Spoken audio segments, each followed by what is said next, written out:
বাংলাদেশে এমন একটা জায়গা আছে যেটাকে বলা হয় the city that never slips.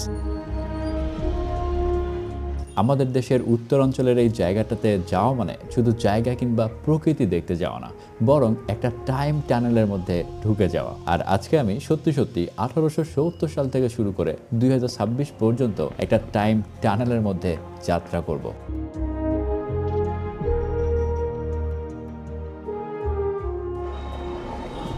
আজকে সৈয়দপুরে আমার দ্বিতীয় দিন। প্রথম দিনে কি ঘটেছিল সেটাও বলবো, তবে একটু পরে। শীতের সকালে আজকে চোখ ডলতে ডলতে রওনা করে দিলাম সৈয়দপুরের এমন এক জায়গার উদ্দেশ্যে যেটা নির্মাণ করা হয়েছিল 1870 সালে। আর এই নির্মাণকে ঘিরেই এই জায়গাটা রীতিমতো একটা শহরে পরিণত হয়েছিল। গড়ে উঠেছিল আরো নানান ধরনের স্থাপনা।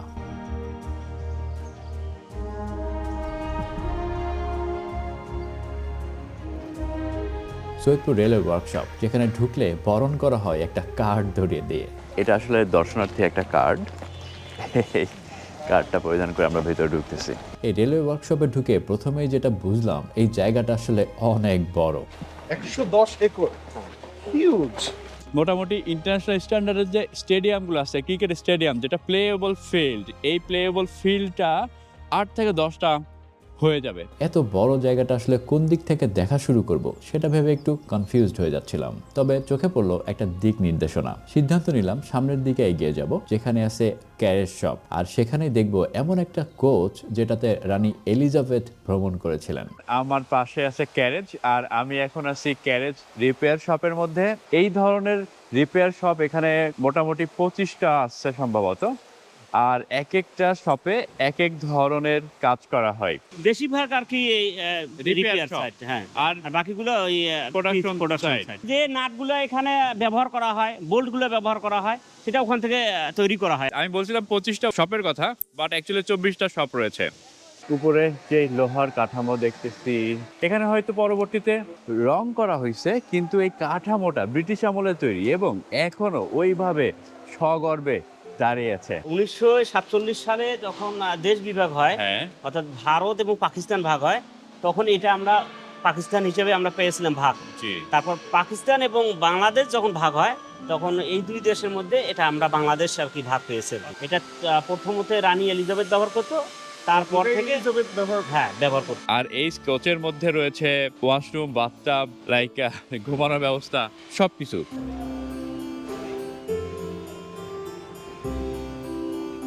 ক্যারেজ শপের পাশে রয়েছে বগি শপ। মজার ব্যাপার হলো, এতদিন ট্রেনের বগি নামে যেটাকে আমি চিনতাম, ওইটা আসলে বগি না। ট্রেনের বগি বলতে আসলে অন্য কিছুকে বোঝায়। আমার পেছনে যেটা দেখতেছেন এটাকেই বলে বগি, আর আমরা যেটাকে আসলে বগি বলতাম এটাকে বলে কোচ।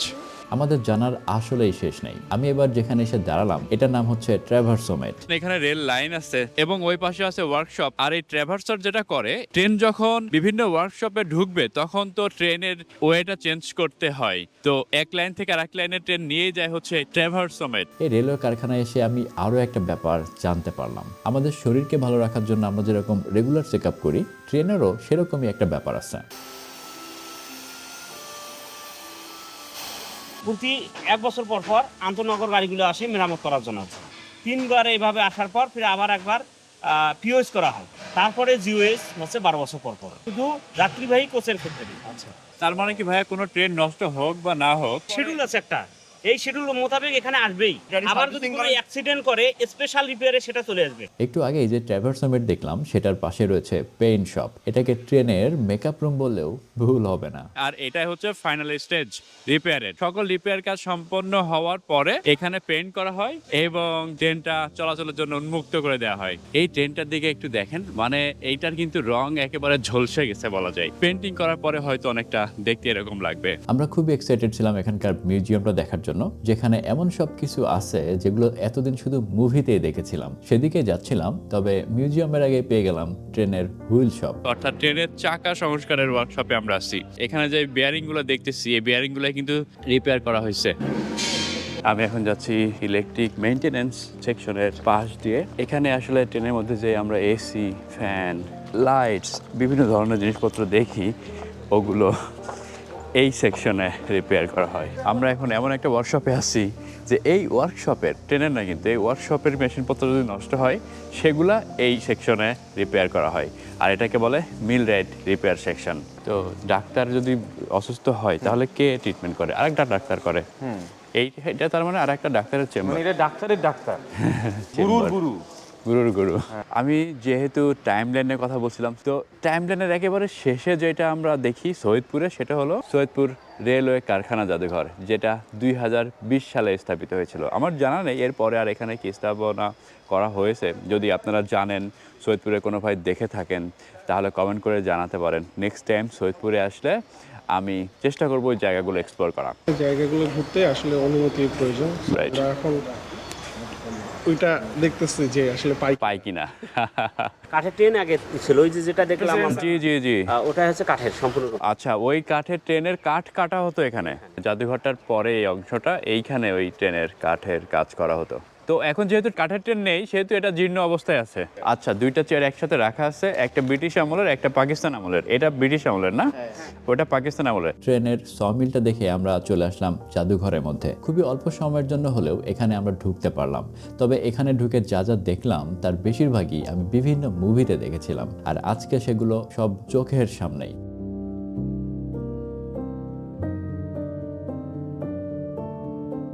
ওই আমলের যেটা দিয়ে আপনার সিগন্যাল দেওয়া হতো, ওইটা দেখলাম। এটা হচ্ছে স্পেশাল সেলুনগুলোতে এই বাথটাবও থাকে না। আমরা কিন্তু এখন সেই জায়গাটায় আছি, যেই জায়গাটা ঘিরে সৈয়দপুর সিটিটা তৈরি হয়েছিল। একটা সময় ছিল যখন এই রেলওয়ে কারখানা তৈরি হওয়ার পরে সৈয়দপুর সিটি আর ঘুমাইতো না কখনো। বিভিন্ন শিফটে দিনে এবং রাতে সমানতালে কাজ চলতো।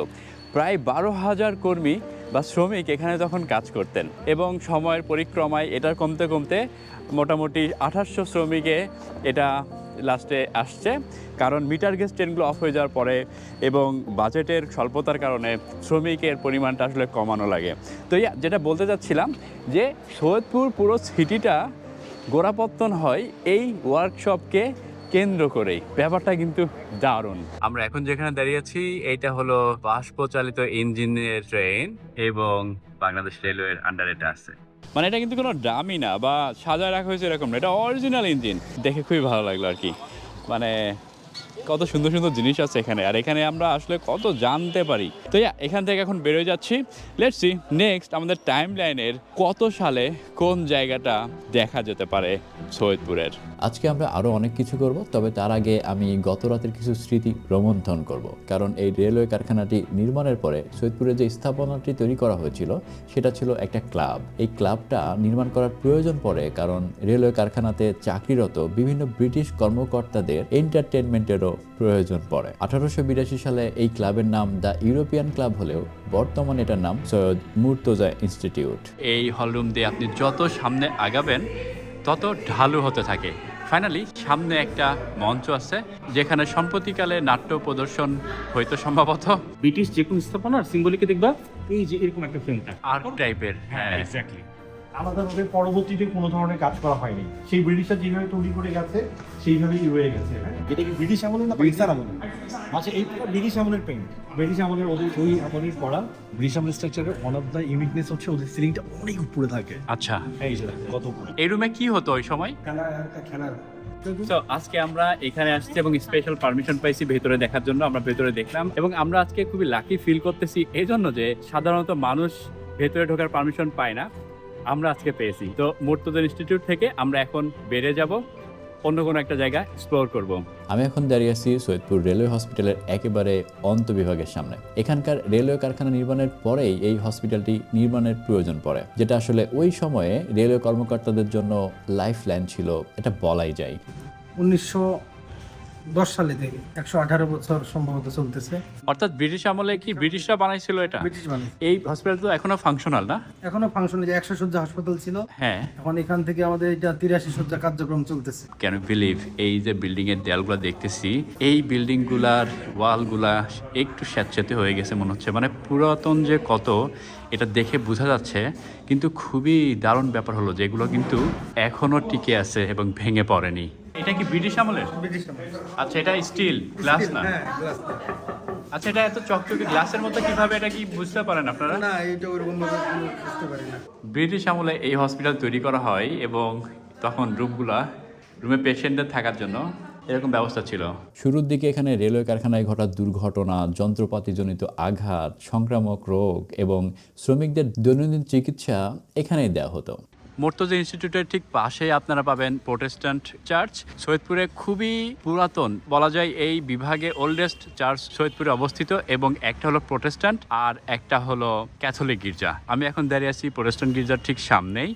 1893 সালে প্রোটেস্ট্যান্ট গির্জাটা তৈরি করা হয়েছিল, আর যে ক্যাথলিক গির্জা এখানে আছে ওইটা তৈরি করা হয়েছিল 1906 সালে। আর এই গির্জাটার পরেই এটা হলো রেলওয়ে হসপিটাল, যেটা আসলে এইটা গির্জা আর হসপিটালটা একেবারে সাথেই।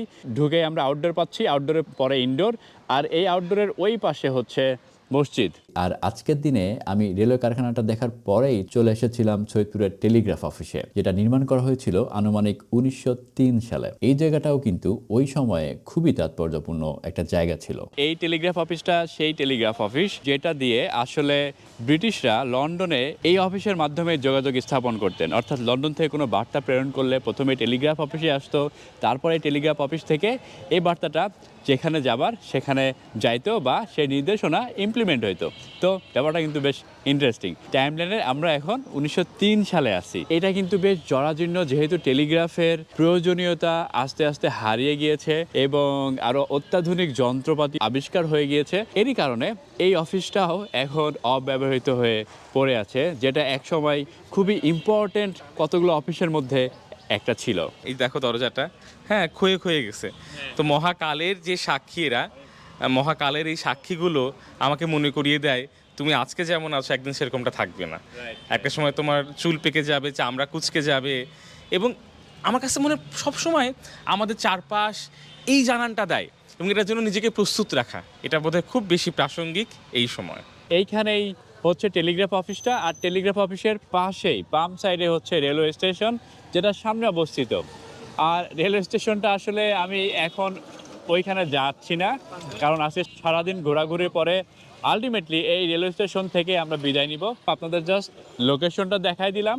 নাস্তা না খায় তো মানে এভাবে ঘোরা যাবে না, হ্যাঁ, ঠিক আছে, রাস্তা করতে হবে, সকালবেলাতেই ঘুরছি। ঘুরতেছে। অ্যান্ড দ্যাট ইজ ভাই আমরা টেলিগ্রাফ অফিস থেকে স্টেশনটা দেখলাম। এখন আমরা জিআরপিতে যাচ্ছি ব্রেকফাস্টের জন্য। জিআরপি মানে হচ্ছে জেলা রেলওয়ে পুলিশ। সৈয়দপুর একটা উপজেলা হলেও ট্রেনের দিক থেকে কিন্তু সৈয়দপুর একটা জেলা। মচমচে পরোটা, সাথে থাকবে ডাউল, আলু ভাজি। আলু ভাজিটা কিন্তু বেশ ডিফারেন্ট, লাল আলু জাস্ট এভাবে কেটে ভাজি করা হয়েছে। অ্যাকচুয়ালি ডাউল আলু একসাথে মিক্স করে দেন পরোটাটা নিলাম। আমার মনে হচ্ছে বেশ টেস্টটা ডাউল আর আলু মিক্স করে খেলে পাওয়া যাচ্ছে। Love the breakfast. Second cup তাহলে ভাই সেকেন্ড কাপ খাচ্ছে, দ্যাট মিনস ওনার অনেক ভালো লাগছে। আর আমিও খাচ্ছি। কালকে রাতে সবাই আসলে চা খেয়ে সবারই খুব ভালো লাগছিল।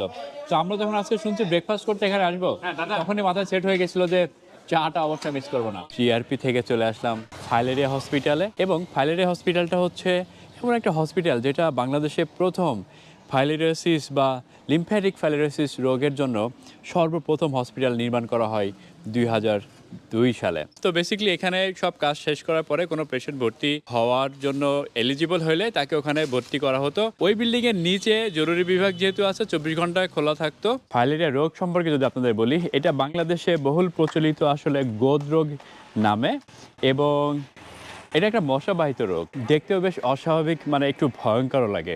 আপনি হয়তো দেখে থাকবেন এই ধরনের পেশেন্ট, এখন যদিও খুবই কম দেখা দেয়। এই অঞ্চলে যেহেতু ওই সময়ে বেশ রোগের প্রাদুর্ভাব হয়েছিল, এই হসপিটালটা তৈরি করার প্রয়োজনীয়তা বোধ করা হয়, এবং জাপান সরকারের অর্থায়নে এই হসপিটালটা 2002 সালে নির্মাণ করা হয়। চিন্তা করলাম ওয়ার্ল্ডের একটা হসপিটাল ফাইলেরিয়া রোগের জন্য প্রথম বাংলাদেশের এই সৈয়দপুরে হয়, এটা আসলে না দেখে গেলে কেমনই হয়ে যায়। তো yeah, that's all about this filaria hospital.